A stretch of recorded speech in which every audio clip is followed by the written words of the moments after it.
In Europa Universalis IV, warfare is often reduced to a numbers game.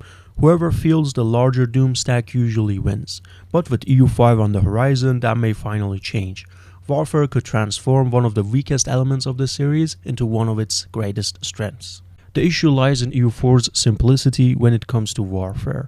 Little strategy, no logistics, wars were essentially arithmetic. Larger stacks prevailed, sieges were dice rolls, and generals were bundles of modifiers. The rest of the game was rich and complex, yet combat felt hollow by comparison.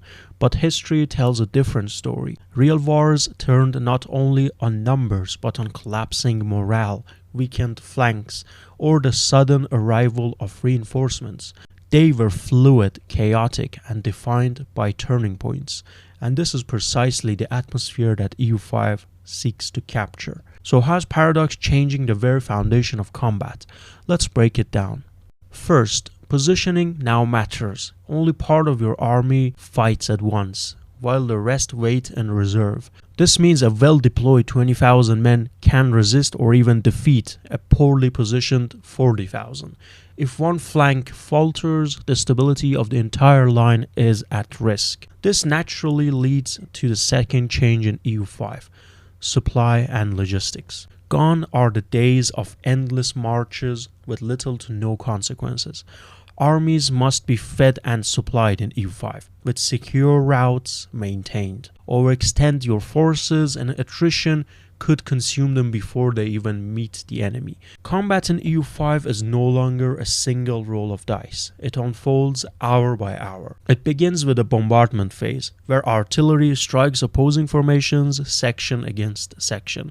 Then the main phase begins, where frontage limits how many regiments can fight at once. This ensures that only part of your army fights at once, while reserves wait to reinforce the gaps. And morale is central. It drains steadily across all units, even reserve. A fight ends when one side loses its front lines or morale collapses entirely. The result is that doomstacks no longer guarantee victory. Battles have momentum, flow, and turning points, but numbers and mechanics are only part of the story.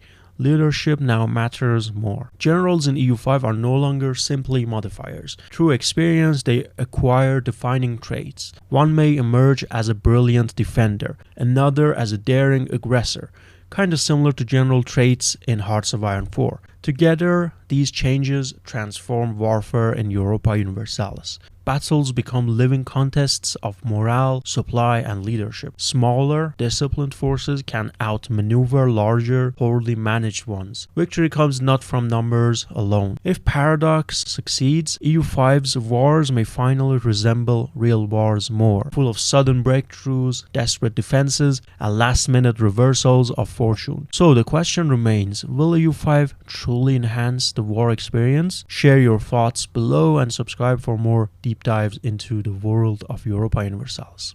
Thank you for watching.